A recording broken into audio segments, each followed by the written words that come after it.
ನಾವೇನಾದ್ರೂ ಸಿಕ್ಕಾಕೊಂಡ್ರೆ ಅದಕ್ಕೆ ಕಾರಣ ಅಮ್ಮನೇ. ಏನ್ ಸತ್ತಿರೋ ಸ್ವಂತ ತಂಗಿ ಈ ಮನೆ ಮೇಲೆ ಬೆಟ್ಟದಷ್ಟು ಪ್ರೀತಿ ಇಟ್ಟಿರೋ ಜೀವ ತರ ಮಾತಾಡ್ತಾ ಇದ್ದಾರೆ. ಅಲ್ಲಿ ದೊಡ್ಡಪ್ಪ ಇದ್ರು, ಇಲ್ಲಾಂದ್ರೆ ನಾನು ಮಾತಾಡ್ತಾ ಇದ್ದೆ. ಹೋಗ್ಲಿ ಬಿಡು, ಅಮ್ಮನ ಮಾತನ್ನ ದೊಡ್ಡಪ್ಪ ನಂಬಲ್ಲ. ಆದ್ರೆ ದೊಡ್ಡಮ್ಮ ಕೂಡ ಅದೇ ಹೇಳ್ತಾ ಇದಾರಲ್ವಾ, ಅವರಿಬ್ರು ಅದೇ ರೀತಿ ಮಾತಾಡಿದ್ರೆ ದೊಡ್ಡಪ್ಪನ ಡೌಟ್ ಬರಲ್ವಾ? ಆ ಶಾರದತ್ತೆಯಿಂದ ಈ ಮನೆಗೆ ಏನ್ ತೊಂದರೆ ಇತ್ತು ಅನ್ನೋದು ಯಾರಿಗೂ ಗೊತ್ತಿಲ್ಲ. ಶಾಂತನು ಎಷ್ಟು ನೊಂದ್ಕೊಂಡಿರ್ತಾನೆ ಅಂತ ನೀವು ಯಾರಾದ್ರೂ ಯೋಚನೆ ಮಾಡಿದ್ದೀರಾ? ಅವನು ಶಾರದನ್ ಬಿಟ್ರೆ ಬೇರೆ ಯಾರಿದ್ರು ಹೇಳಿ? ಶಾರದಾ ತಪ್ಪು ಮಾಡಿಲ್ಲ ಅಂತಲ್ಲ, ಆದ್ರೆ ಅದಕ್ಕೋಸ್ಕರ ಪ್ರಾಣ ತೆಗೆಯೋದ? ಅಯ್ಯೋ ಅಕ್ಕ, ಯಾಕೆ ಹೇಳ್ತಿದ್ದೀರಾ? ನಮಗೂ ಆಗ್ಲಿಂದ ಈ ಮಾತು ಕೇಳಿ ಕೇಳಿ ಇರಿಟೇಟ್ ಆಗೋಗಿದೆ. ಅಲ್ಲ, ನಾವ್ಯಾಕೆ ಕೊಲೆ ಮಾಡ್ತೀವಿ ಹೇಳಿ? ನಮಗೆ ಅಷ್ಟು ಧೈರ್ಯ ಎಲ್ಲಿಂದ ಬರಬೇಕು? ಜಾನಕಿ, ನೀನಾದರೂ ನಿಜ ಹೇಳು, ಇದ್ರ ಹಿಂದೆ ನೀವು ಯಾರ ಕೈವಾಡನೂ ಇಲ್ವಾ? ಇಲ್ಲ ದೊಡ್ಡಮ್ಮ. ನಂಜುಬಿಡಿ, ನೀನು ಹೇಳು. ಇಲ್ಲಿ ನನ್ನ ಮಾತು ಅಂದ್ರೆ ಯಾರಿಗೂ ಆಗೋದಿಲ್ಲ. ಶಾರದಾ ಅತ್ತೆ ಮೇಲೆ ಎಷ್ಟು ಪ್ರೀತಿ ಇತ್ತು ಅನ್ನೋದು ನನಗೆ ಗೊತ್ತು. ಹೌದಕ್ಕ, ಪಾಪ ಶೀಲಂ ಅವ್ರ ಮನೆಗೆ ಹೋಗಿ ಅತ್ತೆ ಹೀಗೆ ಮಾಡಬೇಡಿ ಅಂತ ಕಾಲಿಟ್ಕೊಂಡು ಬೇಡ್ಕೊಂಡಿದ್ದಾನೆ. ಈ ಮನೆಗೆ ಒಳ್ಳೇದಾಗಲ್ಲ, ಪ್ಲೀಸ್ ಹೀಗೆ ಮಾಡಬೇಡಿ ಅಂತ ಗೋಳಾಡಿದಾನೆ ಗೊತ್ತಾ? ನಾನು ಕೂಡ ಅವ್ರ ಮನೆಗೆ ಕಡಿಮೆ ಸಲ ಹೋಗಿದ್ದೀನ. ಅದನ್ನೆಲ್ಲ ಹೇಳೋದಕ್ಕೆ ಎಷ್ಟು ಪ್ರಯತ್ನ ಪಟ್ಟಿಲ್ಲ ನಾನು. ಆದ್ರೆ ಅವ್ರು ಮಾಡಿದ್ದೇನು? ಜಾನಕಿ ಬಿಡು, ಪರವಾಗಿಲ್ಲ. ಯಾರು ನಮ್ಮನ್ನು ಅರ್ಥ ಮಾಡ್ಕೊಳ್ಳೋದಿಲ್ಲ. ಶಾರದತ್ತೆ ಸಾವು ಕಣ್ಮುಂದೆ ಇದೆ, ಅದನ್ನ ನಮ್ಮ ತಲೆ ಕಟ್ಟೋದಕ್ಕೆ ನೋಡ್ತಾ ಇದ್ದಾರೆ. ಸತ್ಯ ಏನು ಅನ್ನೋದು ಎಲ್ರಿಗೂ ಗೊತ್ತಾಗೇ ಆಗುತ್ತೆ.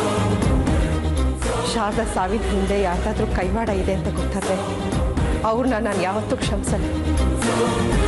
ಒಬ್ರು ಪ್ರಾಣ ತೆಗೆದು ಅಂದ್ರೆ ಅದನ್ನ ದೇಸಾಯಿ ಕುಟುಂಬ ಯಾವತ್ತೂ ಸಹಿಸಲ್ಲ.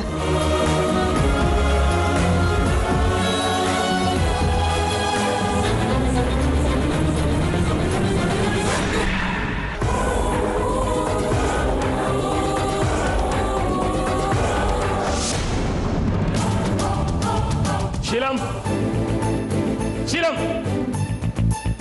ಯಾಕ್ರ ಅಮ್ಮನ್ ಕೊಂದ್ರಿ? ನಿಮ್ಮನ್ನೇ ಕೇಳ್ತಾರೆ, ಯಾಕೆ ಅಮ್ಮನ್ ಕೊಂದ್ರಿ? ನಿನ್ ತಾಯಿನ ನಾವ್ಯಾಕೆ ಕೊಲ್ಲೋದಕ್ಕೆ ಬಂದ್ವಿ?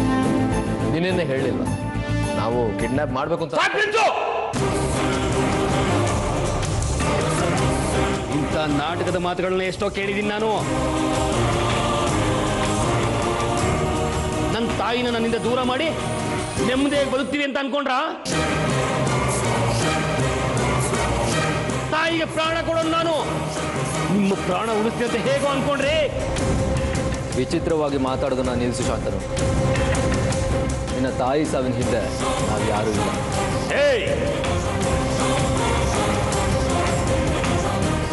ತಾಯಿ ಸತ್ತ ಮೇಲೆ ಕಣ್ಣೀರು ಹಾಕೊಂಡು ಶಾಂತನು ಮೂಲೆಯಲ್ಲಿ ಕೂತ್ಕೋತಾನೆ, ನಮ್ಮ ಮೇಲೆ ಸೇಡು ತೀರಿಸ್ಕೊಳ್ಳಲ್ಲ ಅಂತ ಅನ್ಕೊಂಡ್ರ? ಅಮ್ಮನ್ನ ಕಿಡ್ನಾಪ್ ಮಾಡಿದಾಗ ನಿಮ್ಮನ್ನ ಕೊಚ್ಚ ಹಾಕದೆ ಬಿಟ್ಟಿದ್ದು ನನ್ನ ತಪ್ಪು. ನಾವೇನು ಬಾಳೆಹಣ್ಣು ತಿನ್ಕೊಂಡ ಕೂತ್ಕೊಂಡಿರ್ತೀವಿ ಅನ್ಕೊಂಡ್ಯಾ?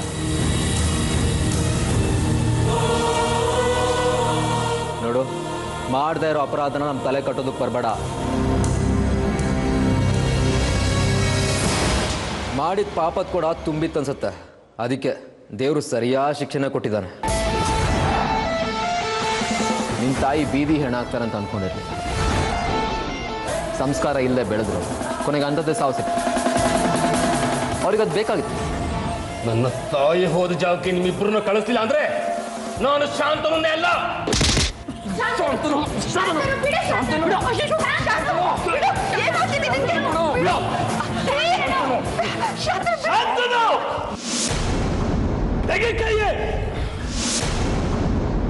ಯಾಕೆ ಹೀಗೆ ನಡ್ಕೋತಾ ಇದ್ಯಾ?